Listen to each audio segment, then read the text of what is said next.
determination in defending the fundamental principles of the international order. Thank you. I thank His Excellency Mr. Rau for his statement.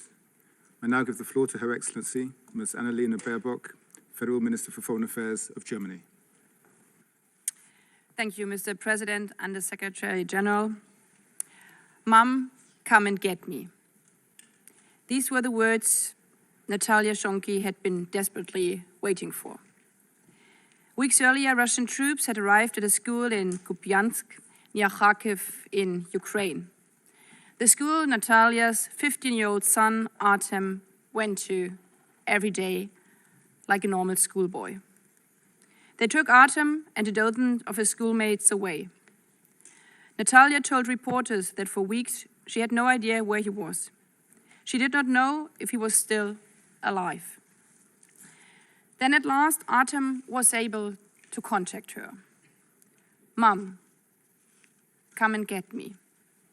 That's what he told his mother on the phone. It took Natalia months to find her son, to get him back. She managed to travel to the place in Russian-occupied Ukraine where he was being held and took him home, finally, back into her arms. Artem's and Natalia's story is one of many. Since the start of Russia's war of aggression, Russian authorities have transferred and deported thousands of Ukrainian children to Russian-occupied territory and to Russia itself.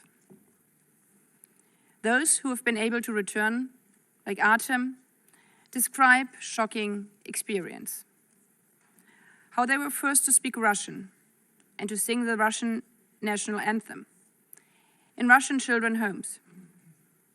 How their names and ages were changed in order to erase their identity, in order that their parents will never find them again. How they were threatened with being adopted by Russian families. Since I've learned about these crimes, I cannot stop imagining how I would feel if these children were my own 2 little daughters.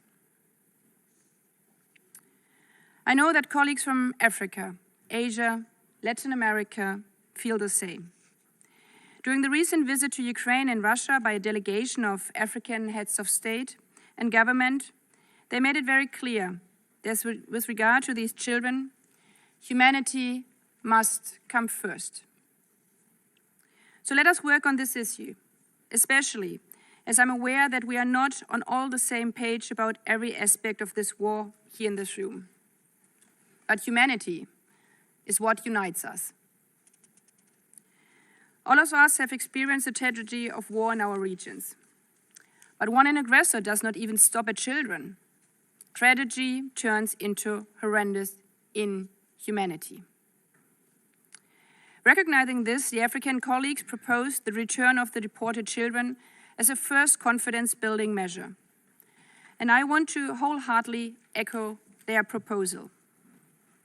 I would like to invite all of you to join forces with international organizations, Ukrainian authorities and NGOs to investigate Russia's deportations and together find ways to bring these children back home. Despite all our differences, one conviction should be beyond debate. The deported children belong with their parents. They need to be returned home to Ukraine, now. To Russia, I would like to say, you can fool yourself, but you cannot fool the world. The world, within the last 500 days, has been to Bucha, to Irpin, to Kharkiv. The world has seen Russian atrocities. The world has spoken to the mothers like Natalia, whose children your government has taken. The horror of the deported Ukrainian children is the tip of the iceberg of the unspeakable suffering that Russia's war has brought to so many children around the world. By bombing roads, blocking ports, and laying mines in grain fields in Ukraine, Russia has been adding fuel to the fire of a global food crisis. As a result, families on every continent struggle to make ends meet, and children go to bed hungry every night. And now, with announcement that it will withdraw from the Black Sea Grain Initiative, Moscow is threatening even more people, more children, with starvation. By helping to bring down global food prices, this initiative has been a lifeline for the weakest and most vulnerable around the world. As the Secretary General has pointed out this morning, after Russia's pulling out, we immediately saw wheat prices jump. Colleague, it's about humanity. It's about us. I therefore call like us on Russia to stop using hunger as a weapon. Stop abducting children. Stop your illegal war on Ukraine in the name of humanity. Thank you. I thank Her Excellency Ms. Baerbock